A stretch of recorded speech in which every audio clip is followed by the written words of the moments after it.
In the fall of 1987, a truck driver named Carl was hauling lumber through rural Oregon, where the rain never seemed to stop.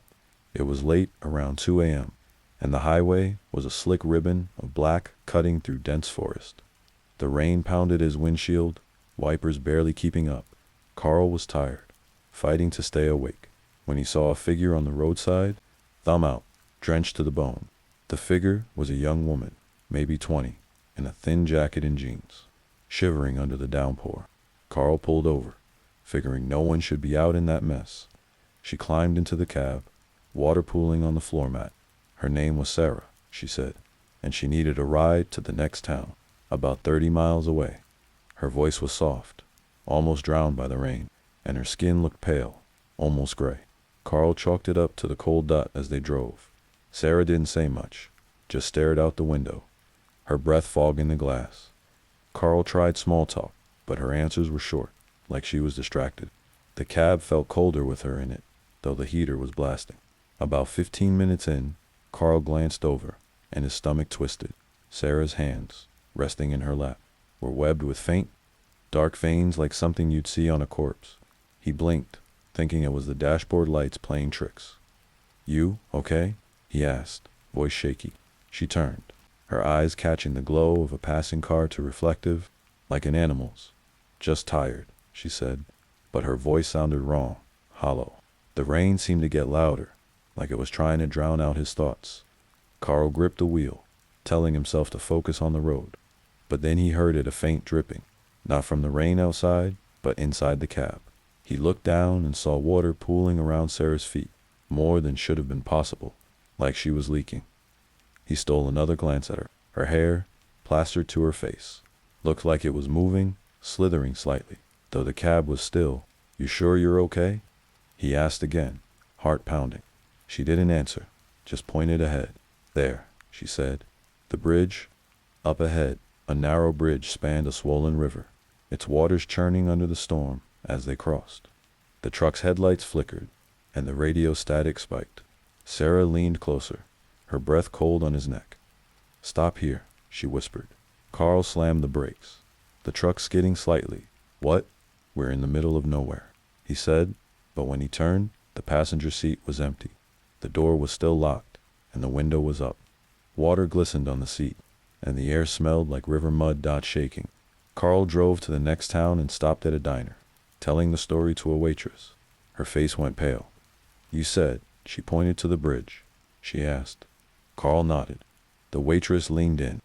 10 years ago, a girl named Sarah drowned when her car went off that bridge in a storm. People say she hitches rides when it rains, trying to get home back. In 1993, Emily and Tom, a young couple brimming with hope, fled Chicago's clamor for a crumbling colonial on Black Hollow Road, a forgotten corner of West Virginia where the woods seemed to breathe malice. Emily, pregnant and glowing with dreams of a new life, saw potential in the house's peeling paint and sagging porch. Tom, ever the skeptic, scoffed at the locals' grim warnings of bad land, their eyes shadowed with unspoken fear. But from the moment they arrived, a quiet unease settled in Emily's heart, like a stone dropped into still water. The first week brought a merciless rain, a gray shroud that turned the yard to a sucking mire.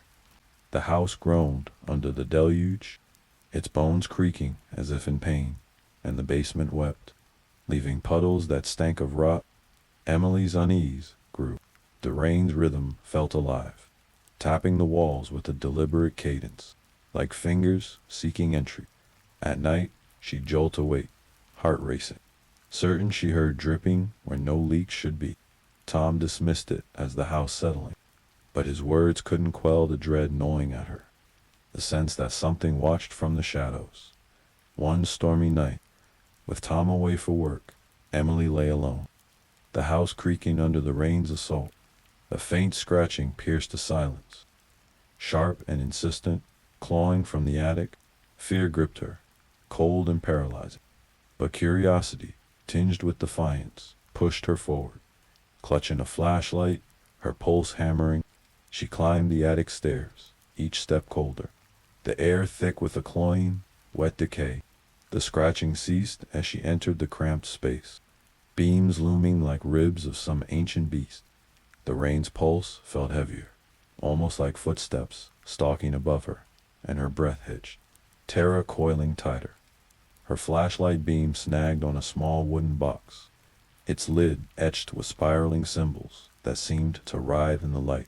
With trembling hands, she opened it, revealing warped photographs of a family, their eyes glinting unnaturally, standing before the house.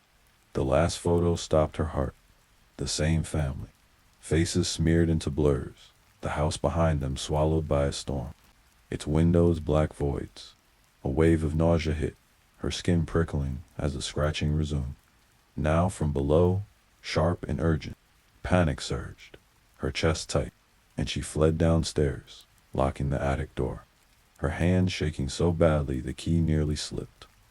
The house fell silent, but the air grew heavy, oppressive, like a predator holding its breath. She called Tom, but the line crackled and died, leaving her alone with the rain's relentless drum. Then a wet thud from the basement, soft but deliberate, like a footstep in mud. Every instinct screamed to stay put, but fear of the unknown drove her to the basement door. Flashlight trembling in her grip, the stairs groaned, the stench of decay choking her, and at the bottom, her light found a puddle on the concrete, rippling without cause. Her heart thundered, a scream lodged in her throat, as the puddle's reflection showed a woman behind her gone, dripping with hollow sockets where eyes should be. Emily spun, gasping, but the basement was empty. The puddle rippled again, and now the woman was closer, her mouth gaping in a silent, endless scream. Terror exploded in Emily's chest. She bolted upstairs, slamming the door, shoving a chair against it, her sobs mingling with the rain's roar. The tapping on the walls became pounding, a furious demand, as if the house itself wanted her. She clutched a knife all night, eyes burning, every creak spiking her dread. Certain, the woman's face hovered just beyond the windows, rain streaming over those hollow sockets. When Tom returned, he found no box, no photos, no puddles, just Emily, wild-eyed and trembling. He blamed stress, but his voice faltered, touched by her fear. They stayed a week longer, but each rainy night brought the scratching closer, hungrier. One night, Emily woke to a shadow at the bedroom window, the woman's face pressed to the glass, rain tracing her eyeless gaze. They fled to Chicago, abandoning the house. Emily's dreams shattered, replaced by a bone-deep horror. Years later, the historian's tale confirmed her nightmare. In the 1920s, a mother on Black Hollow Road, driven mad by endless rain, drowned her children in the basement. Believing the storm demanded a sacrifice, she vanished, her body lost to the land. Locals swear she lingers, summoned by rain, seeking her children or new ones to claim. Emily never returned, but she looks every door when it rains, her heart lurching at every scratch, knowing the woman's hollow eyes still search for her.